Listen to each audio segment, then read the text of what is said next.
pada pagi ini, mari kita menyanyikan satu hal yang kurindu.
Bapak, terima kasih Tuhan buat berkat pagi ini. Kau boleh kumpulkan kami Tuhan untuk ibadah pagi hari ini. Kiranya Bapak, Kau boleh berkati ibadah ini dari awal pertengahan hingga akhir Tuhan. Berkati firman yang disampaikan Tuhan, berkati supaya firman itu Tuhan boleh tumbuh dalam hati kami Tuhan. Terima kasih Tuhan Yesus, dalam nama-Mu kami sudah berdoa dan bersyukur. Amin. Tuhan adalah Raja di atas segala Raja. Dia maha besar dan berkuasa. Mari kita menaikkan lagu serukan namanya.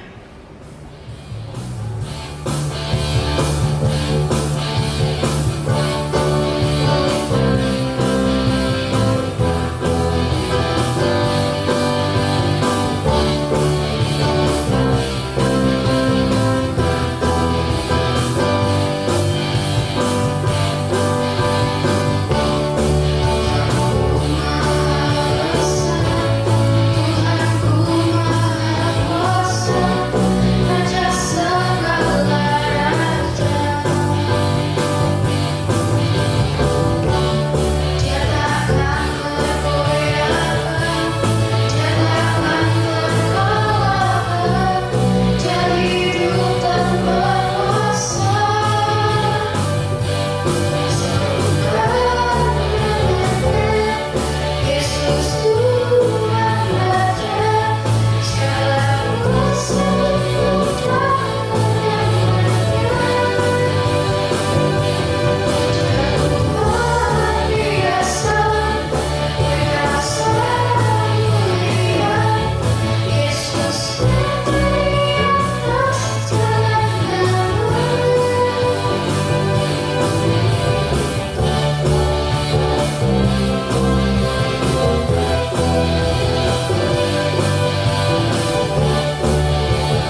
Tuhan, mari kita naikkan pujian di waktu Tuhan.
Mari kita mendengarkan firman Tuhan yang disampaikan oleh Bapak Pendeta Moses.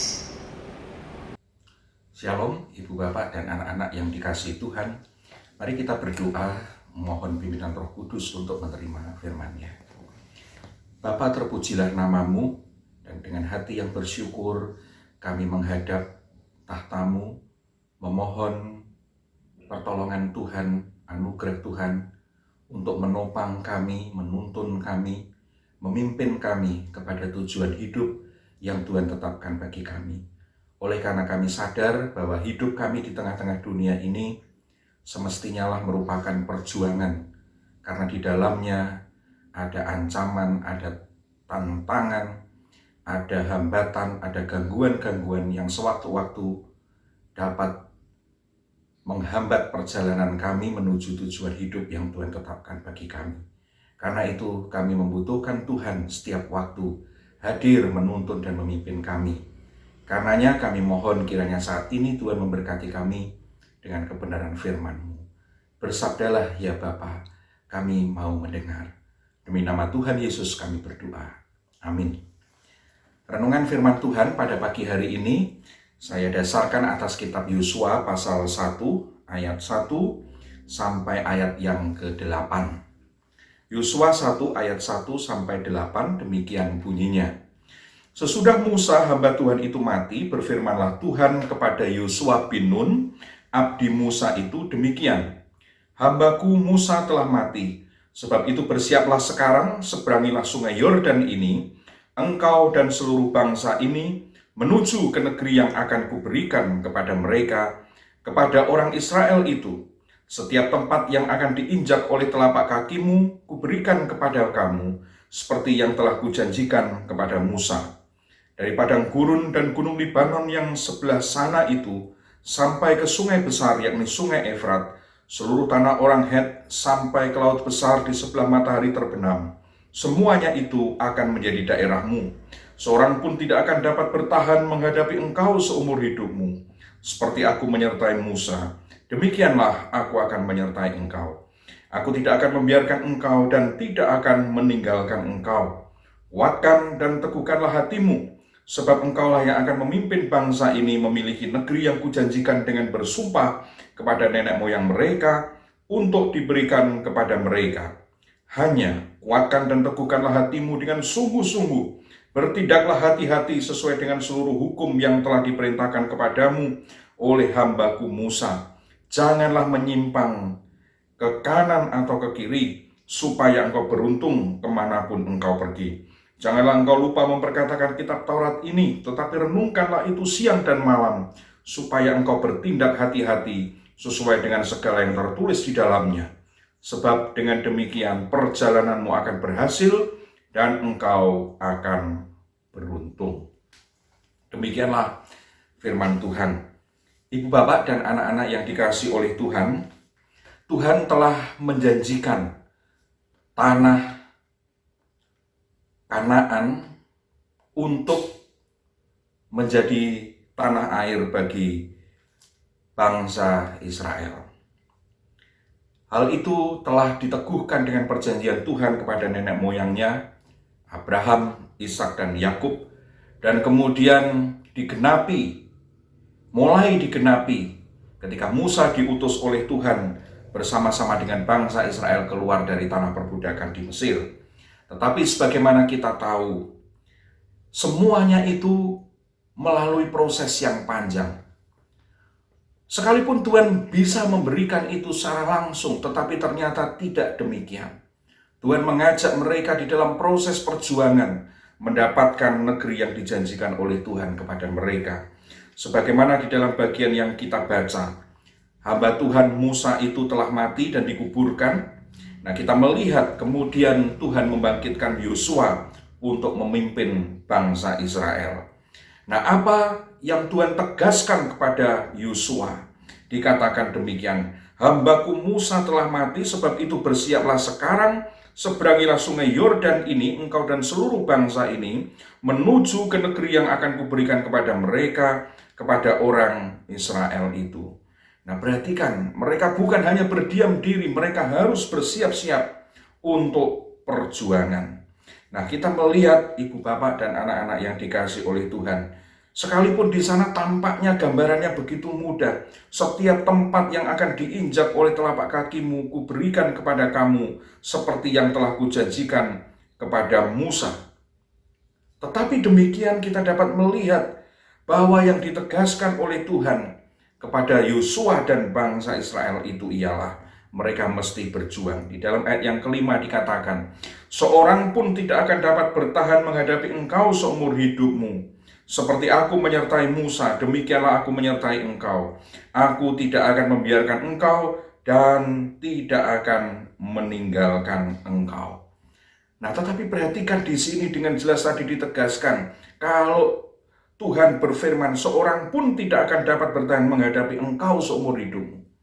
Dalam kenyataannya ada begitu banyak orang, begitu banyak musuh yang harus ditaklukkan oleh Yosua. Artinya, sekalipun Tuhan menjamin kemenangan itu, tetapi perjuangan itu sama sekali tidak mudah. Yosua dan bangsa itu harus berjuang.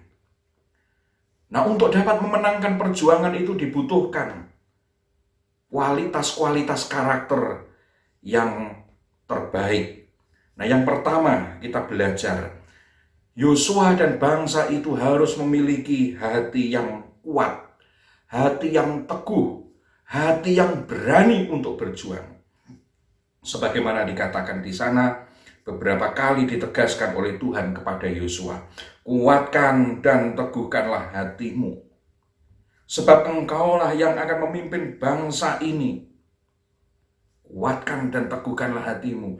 Yosua tidak boleh menjadi kecut hati, menjadi tawar hati, tetapi teguh dan kuat, berani untuk berjuang, karena tantangan akan begitu besar. Lalu kemudian diulang lagi di dalam ayat yang ke-7, hanya kuatkan dan teguhkanlah hatimu dengan sungguh-sungguh. Demikian ini berulang-ulang ketika Yosua menyampaikan kepada bangsa Israel pun, Tuhan memberikan pesan supaya mereka menguatkan hati, meneguhkan hati. Karakter hati yang teguh, yang kuat, yang berani merupakan kualitas karakter yang dibutuhkan untuk berjuang meraih apa yang Tuhan janjikan. Yang kedua, ibu bapak dan anak-anak yang dikasihi Tuhan, mereka juga mesti memiliki kualitas hati yang penuh dengan kehati-hatian, tidak sembrono. Karena itu, sekalipun Tuhan telah memberikan jaminan kemenangan, tetapi Tuhan menginginkan mereka untuk bertindak hati-hati. Kepada Yosua ditegaskan di dalam ayat yang ke-7, bertindaklah hati-hati sesuai dengan seluruh hukum yang telah diperintahkan kepadamu oleh hambaku Musa. Mereka harus berhati-hati, tidak bisa seenaknya sembarangan, serampangan, sembrono, berhati-hati. Dan itu ditegaskan lagi di dalam ayat yang ke-8. Janganlah engkau lupa memperkatakan kitab Taurat ini, tetapi renungkanlah itu siang dan malam, supaya engkau bertindak hati-hati sesuai dengan segala yang tertulis di dalamnya. Dan inilah yang menjamin perjuangan mereka berhasil. Sebab dengan demikian perjalananmu akan berhasil dan engkau akan beruntung. Mereka harus kuat hati, teguh hati, berani. Tetapi mereka juga harus waspada, berhati-hati di dalam perjuangan itu. Yang ketiga, sekalipun mereka sudah berani, mereka waspada, berhati-hati, tetapi juga Tuhan menegaskan ada karakter atau kualitas karakter yang ketiga. Jangan menyimpang ke kanan atau ke kiri supaya engkau beruntung kemanapun engkau pergi. Artinya apa? Mereka mesti tekun. Mereka mesti setia di dalam menjalani perjuangan itu sesuai dengan pimpinan Tuhan. Tuhan telah memberikan petunjuknya melalui hukum yang diberikannya kepada mereka melalui hamba Tuhan Musa. Mereka tadi telah diberikan peringatan untuk apa? Berhati-hati. Berhati-hati saja tidak cukup. Mereka harus setia di dalam jalan itu dan tekun berjuang melaluinya. Jangan menyimpang ke kanan atau ke kiri. Terus di dalam jalan yang Tuhan tentukan itu. Dan di sanalah letak keberuntungan mereka. Jadi ibu bapak dan anak-anak yang dikasihi Tuhan, dari Yosua dan bangsa Israel ini kita belajar bagaimana Tuhan menginginkan mereka untuk menjadi orang-orang dengan jiwa pejuang. Untuk meraih apa yang Tuhan janjikan. Tuhan tidak menginginkan umatnya itu menjadi umat yang malas-malasan. Umat yang tinggal terima gampangnya saja. Tetapi umat pejuang. Sekalipun Tuhan sudah menjamin keberhasilan, kemenangan itu. Tetapi dibutuhkan perjuangan oleh mereka. Dan perjuangan itu akan berhasil apabila mereka setidaknya memiliki 3 kualitas karakter. Yang pertama, mereka mesti kuat, teguh, berani di dalam perjuangan itu. Kalau mereka sudah lemah hati, mereka pasti tidak akan punya kekuatan untuk berjuang meraih kemenangan. Yang kedua, mereka mesti berhati-hati. Perjuangan tidak bisa dilakukan dengan serampangan, dengan sembrono, dengan ngawur, tidak bisa. Mereka pasti akan gagal ketika mereka kehilangan kewaspadaan dan kehati-hatian. Kalau mereka sembrono, mereka serampangan, mereka ngawur, pasti akan gagal. Dan yang ketiga, kualitas karakter yang ketiga sebagai pejuang, mereka mesti setia. Tekun di dalam perjuangan itu, jangan menyimpang ke kanan atau ke kiri. Ada godaan, ada tantangan, ada ancaman di sana, ada hambatan di sana. Mereka harus terus berada di dalam jalan Tuhan, di dalam perjuangan mereka itu. Tidak boleh kemudian menyimpang ke kanan, ke kiri, apalagi berbalik. Mereka harus tekun setia di dalam jalan perjuangan sesuai dengan pimpinan Tuhan. Nah, Ibu Bapak dan anak yang dikasihi Tuhan, sebentar lagi kita akan memperingati hari momen bersejarah, yaitu Hari Pahlawan, tanggal 10 November. Kita berupaya untuk menghayati nilai-nilai kejuangan, nilai-nilai kepahlawanan. Dan itu sebabnya firman Tuhan pada hari ini mengajak kita untuk menjadi orang-orang berjiwa pejuang sejati, pahlawan sejati, meraih keberhasilan yang dijanjikan oleh Tuhan kepada kita. Kiranya Tuhan mengaruniakan kualitas karakter terbaik, berani namun juga berhati-hati dan setia, bertekun di dalam perjuangan itu. Tuhan memberkati. Amin. Mari kita berdoa. Bapa Surgawi, kami rindu menjadi pejuang-pejuang di dalam Tuhan untuk meraih apa yang Tuhan janjikan di dalam kehidupan kami sebagai orang beriman. Terima kasih kami telah belajar kualitas karakter yang terbaik yang boleh kami teladani dari Yosua dan bangsa Israel yang telah menerima pengajaran dari Tuhan untuk berjuang. Karuniakan kepada kami keteguhan, kekuatan, keberanian hati kami. Kami boleh menjadi orang-orang yang siap untuk berjuang menghadapi segala ancaman, tantangan, hambatan, dan gangguan dalam perjuangan kami. Tetapi Tuhan, kami juga memohon karuniakan kepada kami kewaspadaan, kehati-hatian di dalam jalan perjuangan kami, supaya kami berjuang sesuai dengan pimpinan dan petunjuk-Mu. Dan karuniakanlah kepada kami kesetiaan, ketekunan untuk berjuang di dalam jalan-Mu. Karena itulah yang akan menjamin keberhasilan kami sesuai dengan firman-Mu. Di sanalah kami berhasil dan beruntung. Terima kasih Tuhan, sertailah kehidupan kami hari ini dan hari-hari selanjutnya. Demi nama Tuhan Yesus kami berdoa. Amin. Mari kita berdoa. Tuhan Yesus, terima kasih atas berkat pada hari ini. Kau telah menyertai ibadah kami pada hari ini. Sekarang kami akan melanjutkan aktivitas kami masing-masing. Dalam Tuhan Yesus kami sudah berdoa dan mengucap syukur. Amin.